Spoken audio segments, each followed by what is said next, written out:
அண்ணா, இப்ப சீமானன் அவர்கள் சிபிஐ விசாரிப்பது மாநில தன்னாட்சிக்கு எதிராக இருக்குன்னு. இப்ப சீமானன் ஏன் பதட்டப்படுறாருன்னு தெரியல. நம்முடைய மாண்புமிகு தமிழகத்தினுடைய முதலமைச்சர் ஐயா ஸ்டாலின் அவர்கள் எத்தனை முறை சிபிஐ வழக்கு கேட்டிருக்காரு, நான் பட்டியல் போடுற கேளுங்கண்ணா. குட்கா வழக்கு சிபிஐ கேட்டார், அப்ப எதிர்க்கட்சி தலைவராக இருந்த ஐயா ஸ்டாலின் அவர்கள். தூத்துக்குடி துப்பாக்கி சூட்டு சிபிஐ வழக்கு கேட்டாங்க, அன்னைக்கு எதிர்க்கட்சி தலைவராக இருந்த ஸ்டாலின் ஐயா.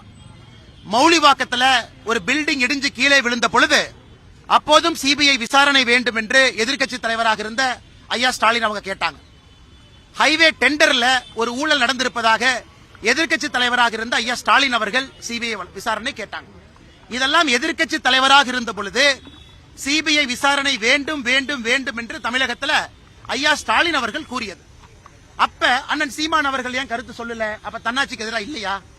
அதனால் நான் சீமான் அவர்களை எப்பொழுதுமே நான் சொல்லியிருக்கின்றேன், அரசியல் தலைவராக மதிக்கின்றேன். ஆனால் இந்த விஷயத்தை பொறுத்தவரை தமிழகத்தில் எஸ்ஐடி ஒரு பக்கம், முன்னாள் நீதியரசர் தலைமையில் ஒரு நபர் ஆணையம் ஒரு பக்கம் இருக்கும் பொழுது மக்கள் நிறைய கேள்விகள் கேட்கிறாங்க.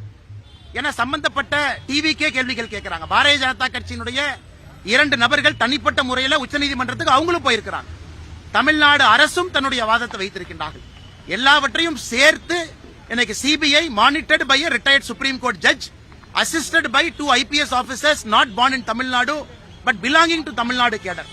இதைவிட சிறப்பாக உச்சநீதிமன்றம் எப்படி சொல்லி இருக்க முடியும்?